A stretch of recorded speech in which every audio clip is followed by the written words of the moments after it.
Hello, this is James of Team Honest, and here we have Wallace with a very interesting deck profile for Aqua Force. Take it away. Hey everybody, this is my Aqua Force deck.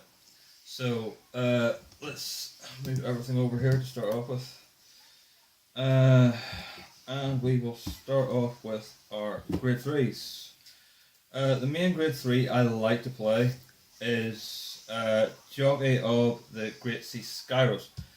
Now, I like him especially for his Generation Break 1 skill, which is, I think, basically why anybody would actually play him. Basically, his Generation Break 1 is he protects front row rear guards from being targeted. So he gives the front row rear guards resist. His second skill is on ride, give a unit the ability to search for a grade 3 on, I believe, if I remember correctly, it's wave 3 or more. And that's it for the main grade 3. My backup grade 3 is Blue Wave Dragon Tidal, or Tetra-drive Dragon. Reason I use Tetra-drive is because I don't like to have just Generation Break cards in the deck. I like to be able to have a backup of Limit Break if necessary. Really good against 7 Cs. Yeah, especially 7 Cs, because against 7 Cs rush, then Generation Break's pretty much useless. So a Limit Break will always be useful against that. And the fact that he can actually restand for a Counter Blast of 2 and a discard of 2 is just pretty perfect. Okay, moving on to grade 2s. Anybody who ever actually plays Aqua Force will most likely recognise this guy. This is Tidal Assault. So, obviously Tidal Assault, his only skill is to, after he attacks a Vanguard, rest himself, and he gets, restand himself and he gets -5. So it's good to make up the wave count. Yeah, it's good to make up the wave count. Plus, if you have given extra power, say with a draw trigger or any sort of trigger, it can actually be really good. Next up is 4 High Tide Sniper. High Tide Sniper is a really good unit.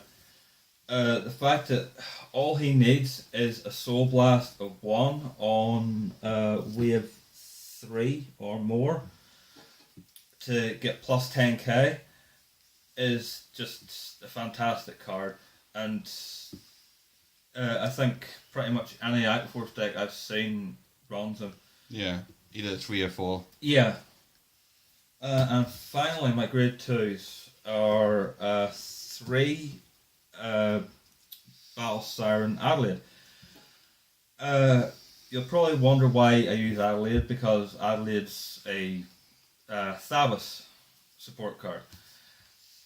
You'll see later that I actually run 6 Thabas cards in my G deck, so she will pretty much always get her effect off. And the fact that her effect is basically any wave Counter Blast 1, Soul Blast 1 to give her 2k and then restand her after she attacks is pretty much the reason why I run her. She's just that good. Next up, grade 1s. Pretty standard. Play set of Ocean Keeper Plato, G-Flip Perfect Guard. Basically, obviously he's used for counter charging, and I tend to have not too much trouble with my counter blast in this deck, but on the odd occasion it does actually help. Now, playset of Stride Fodder. It's pretty much pretty much explains what it is. Yeah, only for the second skill. Yeah, only for the second skill because I don't actually run Grade 3 Fabs. Next up, I run 3 Battle Siren Stacia. Stacia is extremely good because of her Generation Break 1 skill. She can attack from the rear guard, and whenever you attack, she gains plus 3k. So she's a grade 1 9k swinger from the rear guard. Good for interceptors. Yeah, so it's just a brilliant card just to add to the waves. And finally, for grade 1s, I run 3 Battle Siren Melania. Battle Siren Melania is extremely good if you're using the first drive, which you'll see later, that I use, which is Storm Dominator Commander Thalos. So whenever she swings, you can, I think it's wave 3. Wave 3 or greater, grade 3 or greater Vanguard with Salvance Carnium, and it's wave 3rd time or more.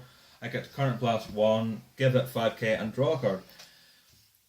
Obviously, because it's Thalos support, it will most of the time work for me, but there are times where it doesn't, which isn't that often. But it is still an amazing card to use. Next up is my trigger lineup. Start off with 4 of Company Rider Tetra, which is the Thalos Special Crit. And it obviously does the same thing as pretty much every other Special Crit does, into Soul 5k if you have a Thalos Van card and draw a card. Also make numbers. Yeah. I also run 4 Supersonic Sailor. Basically, act into soul, put it into soul, countercharge 1. So it's again useful if I have, say, very limited damage and they're all counterblasted. So it helps a lot.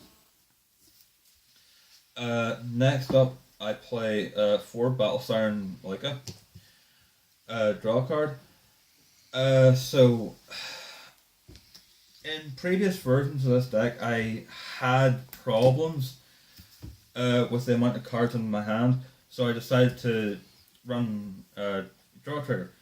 So I was able to get a hold of playset of Marika, which has the ability to act on rear guard, put it in soul, give something plus 3k. So it's a very useful card, and it has helped me win matches where I wouldn't have won them if I had not had draw triggers in the deck. And helps with like sort of High Tide, Sniper, and other Soul It Blast does, units. yeah, it does. Finally, I play 4 Medical Officer of the Rainbow Elixir, Heal Trigger. The reason why I play her over, say, the new, I think it's double rare. The Fighters Collection one? Yeah, the Fighters Collection Heal Trigger with the effect, is I don't really like the effect of the Heal Trigger. Plus, I just love the artwork of this more. Yeah. And finally, my starter is Officer Cadet Eric, which I have found in this deck is actually, at times it can be very necessary, but at times it's actually redundant, because I can draw grade 3s all the time. So a grade 3 searcher is pretty much always useful. Keeps consistency. Yeah. Okay, moving on to the G deck. My normal first stride is going to be Storm Dominator Commander Thalos. His skill for what he does is just amazing. Normally you won't get the Generation Break 3 skill, so I normally just play him for the Generation Break 2, for the first skill, which is flip a copy of him and give one of your units plus 5k and the ability to attack from the rear guard. So, like I said with Melania previously, I can end up attacking with Melania for 17k, counterblast 1, draw a card. Mm-hmm. And the fact that it flips gets me to Generation Break 2 on first stride. Next up, I actually play 4 Storm of the Mount Wheeling Sabbath. Frankly, this is probably the ace stride in my deck. It's just that good. A whole lot of pressure. Yeah, huge amounts of pressure. Both its effects are amazing.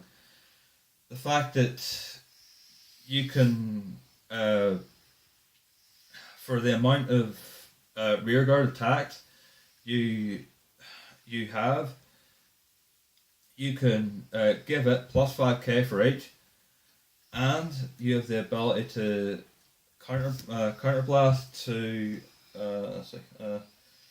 with third time or more. When it attacks, you may pay the cost of until end of that battle. This unit gets plus 5k for each battle that a rear guard attacked during this turn, and your opponent cannot call grade 1 or greater from hand. And it's Generation Break 3 skill, which is the first skill, is just amazing. For every rear guard that attacked this turn, you get to retire one of your opponent's cards. So it's just basically the ace stride in my deck, and if I don't go into this, then there's something very wrong with it. So you're either killing them with that, or you're wiping the board, which makes you win, in essence. With him, I'm always putting pressure on. I also play 4 of Marine General of Holy Silk Lambros. Lambros is just an epically good card. He has basically no cost. The only cost for him is getting to wave. Getting to wave 4. Wave 4 or more. Or is it? It's wave 4 or more. Before wave was a thing. Yeah, before wave was an actual thing. To restand 2 of my rear guards, get them plus 10k. He's been killing people since GBTO 2 or 3. I think it's 2. It is 2, yeah. Long time. 2. A long, long time. My final stride is the Blue Swirl Martial Dragon, Last Twister Dragon, which is the GB8. For him, I don't actually normally get to go into him, but he's very good. He's actually got, his skill is actually very good, because it's sort of like, I don't know, maybe Gold Paladin, where you get to look at a certain amount of cards on the top of your deck and call one, and it gets, let's see, what's it get? Let's see, we have second to fourth time when your rear guard attacks this unit gets plus 5k at the end of the battle. At the end of this battle, look at 4 cards from the top of your deck, call a card from one with the rear guard and that unit, and the unit that attacked, and if it called the unit has a wave ability, it gets another 5k. So it's an extremely good card, and the fact that I think just over half of my deck is the wave ability makes it pretty much a card that can, well, pretty much always go off. Next up, my G guards. I use 1 Guard Leader of Sky Water Flotilla, which is the G guard that first wave and second wave give it plus 5k.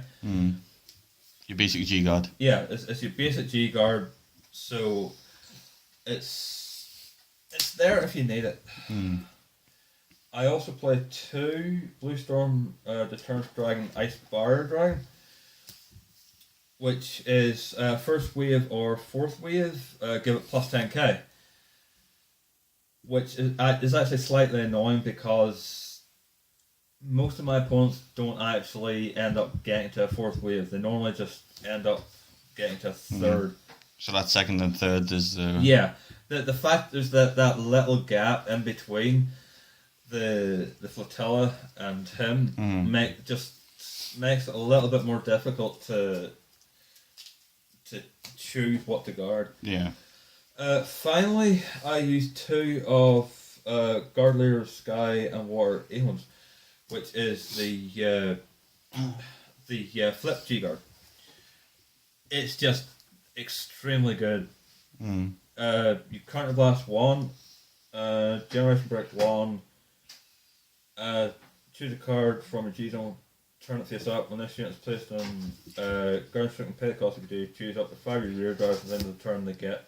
Continues this, and continuous rear guard. This unit cannot be hit, and this unit gets plus 5k for each unit chosen. So it can get big. It can get very, very big. This basically stands in for the fact that there's no wave 3. So there's not much else to say about it. It's just a really good card. I noticed with your G deck, you're playing the Blue Wave Grade 3, but I didn't see any of the Grade 4's Blue Wave strides. Can you tell me why that is? Yeah, I don't see any real point in actually running the Blue Wave strides. Tetra-drive, I believe. Yeah, Tetra-drive. Literally because all the strides I currently have are actually stronger. Because it's an iffy card. I did actually used to play Blue Wave, and I liked it in Blue Wave, but the fact that my main card, my main grade 3 isn't Blue Wave, and the fact that it doesn't really matter too much, it just means that I find it actually better just not running it. There's no space in the deck for it. That's very interesting. Any last thoughts for the deck? There are small improvements I could make, but it's difficult to actually find space to make them. I actually can't wait to see what the new Aqua Force support is whenever it comes out, because it will end up giving me a lot of problems as to what to leave in the deck and what to actually take out. Well, thank you very much for that very interesting deck profile. Don't forget to comment, like and subscribe, and check us out on Facebook. Thank you.